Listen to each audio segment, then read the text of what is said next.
Hey, welcome to Kevin Elworth Unplugged. I'm Kevin Elworth, and in my podcast today, we're going to talk about life, leadership, and all the things in between.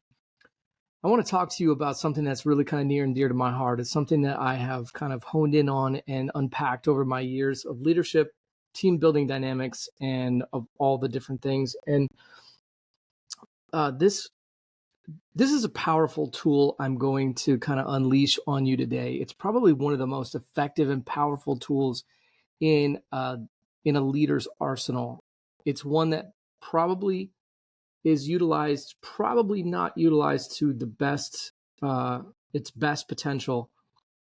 But if you will figure out what to do with it, you can begin to really maximize and hone in on some new efficiency and some new, I don't know, it's going to unlock some things for you that you didn't really know possible. And so here's the thing. I'm pulling up a book right now that I want to just kind of utilize in this conversation today. But let me see if I can get this pulled up so that you can see it. But so here's the thing. Here's the idea. It is just the word encouragement. I'm such a fan of encouragement. In fact, my staple language has become everyone needs encouragement all the time. There's just this outpouring. It's moving away. It's like water that moves away from you, um, of encouragement. It just goes away from you all the time. And so what happens is like in our culture, in our context, in our world, in our work setting, there's constantly this bombardment of get it right, do it better, be more productive. There's always things that we're seeking to tweak or to do better or to refine. And, that can come to us as like, boss, leader, CEO, that kind of thing, but also, and especially to the employees working under us. In fact, the nature of an evaluation is a correction. And so naturally, anytime you instate or implement an area of assessment, it comes with the mentality of correction, right? There is no assessment that is without some sort of tension and apprehension, because people naturally know I'm going to be told something I've done wrong. I'm going to be told something I need to do better. And there is an element of like, you're going to be encouraged in it. There's going to be some elements of positivity or encouragement that comes through those things. But naturally, everyone believes an assessment comes with correction. You've been doing something wrong. You need to do it better. I need you to do this in a different angle. And it just happens like that. And I think that it's the reason why ultimately I abandoned the annual assessment years ago, because of the nature of that tension. And so what I did was I started having monthly conversations with whoever was on my team. I feel like it was more recognizable, and if there was corrective moments or something, you could deal with those readily, throughout the month or throughout every other month or even a quarter or something like that, rather than like once a year, trying to remember all the things that happened and took place and all those kind of things. But I'm not here today to talk about assessments or evaluations or anything like that. I'm here to talk about encouragement. And so I want to change your CEO job description today, because I feel like it's a little bit wrong. The CEO has so many things to do. There's so many things and hats that you wear, and so many things that you have to chase down. You're the chief vision caster. You're the lead team builder. You're the chief recruiter. You're the on a lot of levels, you're the chief sales. But none of those are really the core of your job description. In fact, I think the acronym CEO is wrong. Chief Executive Officer. It's not executive. It's encourager. Chief Encouraging Officer. That's your job. Your job is to emphasize and draw attention to and bring out moments of encouragement for your team, to your team, so that your team can actually advance and begin to thrive on so many different levels. I'm not trying to be facetious about these kind of things. In fact, I know that there's an area for some stern, tough, hard language, but in place or in conjunction with that, in addition to that, there has got to be a culture of super encouragement. There's got to be. In fact, some of the whoever they are, they say that it takes two comments or notes of positivity to counteract one of negativity. And maybe it's even more than that, more stringent, because we remember the negative things that people say about us. We rarely remember the positive ones. I don't know why that is, but it's just kind of characteristic of how this goes down and what this works into. Now, um, I'm familiar with, coming from the Christian world, I'm familiar with the book, The Five Love Languages, and maybe you are too. In fact, I talked through this so many times during my pre-marriage counseling sessions as I would interact with couples, and we would have this conversation about the love languages. And I love the way that Gary Chapman kind of unpacks that idea. I'm really especially grateful that he used the word language in it, because it is literally like that. If I was just to start speaking a different language right now, and if you didn't know that language, it would just sound like gibberish to you. In fact, one of the ways I did this, I was preaching a sermon one time and about the five love languages. I was kind of going through this sermon series about pre-marriage counseling, and I got to this five love language thing. And instead of just introducing it, it was like a three-part message, which I rarely did. Um, but I just, the transition was a cold, hard transition. And I went from talking about one thing to just switching language. And I started speaking in Spanish instantly and started going off on this thing about love languages. And to just illustrate that point, that if you're not speaking a person's language, it doesn't sound like anything to them. In fact, I remember one of the instances that I was dealing with pre-marriage counseling, and sitting down with a couple and walking them through this idea. And some of the five love languages are like acts of service and gifts, practical, tangible gifts, words of encouragement, words of affirmation, or whatever. Physical touch and quality time. So those are the five. And I remember what the idea is that we will love out of our primary love language. We will express that to someone else out of their love, out of our own, not rarely out of theirs, because we don't primarily know theirs. We primarily know ours.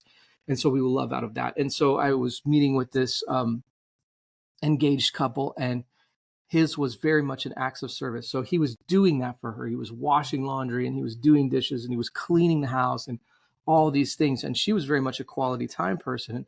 And so he's doing all these things, and he's wondering, like, why don't you appreciate this? Why don't you recognize the fact that I'm loving you right now? And to her, like, acts of service was number 5 on her list. She didn't care if those things got done. She just wanted to have quality time with him. But to him, it was like, I got to get this stuff done first, and then we can spend quality time together. So they weren't speaking the same language. The ironic thing is the same thing is true in your work life cycle. The 5 love languages still exist, and they still remain. Of all people everywhere, we center all around these 5 things, and there are appropriate and applicable ways to use these in the workplace. In fact, Gary Chapman wrote a second book, and I want to kind of show this to you, 5 Love Languages of Appreciation in the Workplace. This is a genius book because it really unpacks the idea of what it would take for you to create this high-profile system of appreciation, affirmation, and encouragement in the workplace. Your people are doing everything they can to be able to foster or to pave the way for profitability inside of your context, inside of your culture. They know that they're working hard to be able to make their own paycheck. They also know that they're working hard to make your paycheck and to produce this. And in today's society, people will only stick around an environment that is not encouraging for so long before they realize, you know what, I'm more valuable than this, and I'm leaving. I'm going somewhere else that has a better environment, a better context, a better culture, and I'm going somewhere where they know who I am and what I bring to the table. They're going to an encouraging context, something that they look at and say, this fuels me, it inspires me, it encourages me. They see me for who I am. They know who I am. I met with a friend of mine today who's a business owner, and we were talking about a situation that he's got going on. And I just reminded him of this idea. I had already told this to him weeks ago, and you're the chief encouraging officer. And he grabs his phone right away and he pulls it and he shows it to me. And on his daily task list every day, it says chief encourager. And so he's looking for ways to be an encouragement to the people, the team that's around him that he can encourage and just revitalize and fuel and do those things. And if you are the boss and if you are the leader, the CEO or whatever, you need to understand that your encouragement comes from somewhere else. You should never look for encouragement from people beneath you. If they give it to you, it's an act of graciousness and generosity, but it's not where you should be looking for your encouragement from. That's the idea and the nature of a coaching relationship. That's where I come into play. It becomes my job to encourage you, to pull out some things that I'm seeing in you and just to send you a note of encouragement. In fact, I've done that with most of my clients just recently, just sent them a note of like, man, I see you. I recognize the hard work you're putting into this, and you're making some waves and you're getting some things accomplished, and I'm proud of you. And that's where this should come from. But it would be a great, viable, and recommended source for you to check out a book like this, The 5 Languages of Appreciation in the Workplace, Empowering Organizations by Encouraging People. There's so much that you could do with this, and spend a few minutes to kind of dream up and create notes, or create notes. And what I mean by notes is like you're noting next to this person who they are and what they like and what fuels them and what encourages them, so that you can speak directly into that. Remember, this is not about you. This is not about what speaks to you. This is about what speaks to them. And so how do you do that? You've got to do some bit of an assessment to get to know your people. Well, how do you do that? Maybe and one of the things that this friend of mine talked to me about today was the fact that over the next few weeks, months, whatever, he's got a one-on-one meeting scheduled with each one of his employees to converse with them. Maybe use that time as a, hey, I'm going to get to know you better time. Instead of, as a boss, we typically create conversations that are very work centric, and we end up using these as elements of assessment. Don't make this about work. Make this about the person. The age-old statement, they don't care how much you know until they know how much you care. It goes a long way. There's another statement, and the one that I operated by, my filter was, I want you to know that I care more about who you are than what you do. And typically we care about what people do, and that's all we care about. We don't know anything about them. We don't know their kids. We don't know their birthdays. We don't know their loves, their likes, their dislikes, their, whatever. Some things just go so far, and they're so small that we kind of lose the value in them. But something as far as like a gift of, hey, what's your favorite drink? Everybody knew that my favorite drink was coffee. And so Starbucks dark roast with cream, that they knew that. And so that would speak to them. And so I put together like a couple question assessment that I wanted to get to know my people. What's your name? What's your spouse's name? What are your kids' names? What are your birthday? What's their birthdays? What's your favorite candy bar? What's your favorite restaurant? What's your favorite dessert? What do you like to do in your free time? What really speaks to you? And there, you could actually add a question. What is the thing that just most encouraged you? Of these 5 things, what really encourages you the most? And everybody gets hung up on the physical touch one. It actually still is a valuable and viable love language, or language of appreciation in the workplace. You can give somebody a high five. You can give them you can pat them on the back. You can, keep it appropriate. Let's keep it centric here on what this needs to be. Don't make this awkward. Don't make it long. Don't make it weird. Keep it appropriate. But it's still a viable, valuable, a note of appreciation that you can integrate into your context and into your society. For me, I love to just affirm people with language. So I write cards a lot. I have an app that I use that will send them a handwritten note from me, and it takes me almost no time. It costs a little bit of money, but it's worthwhile to be able to send a note to these people to say, I thought of you and you had value and I've recognized this. And a lot of times it just comes in the terms of like something they've already told you.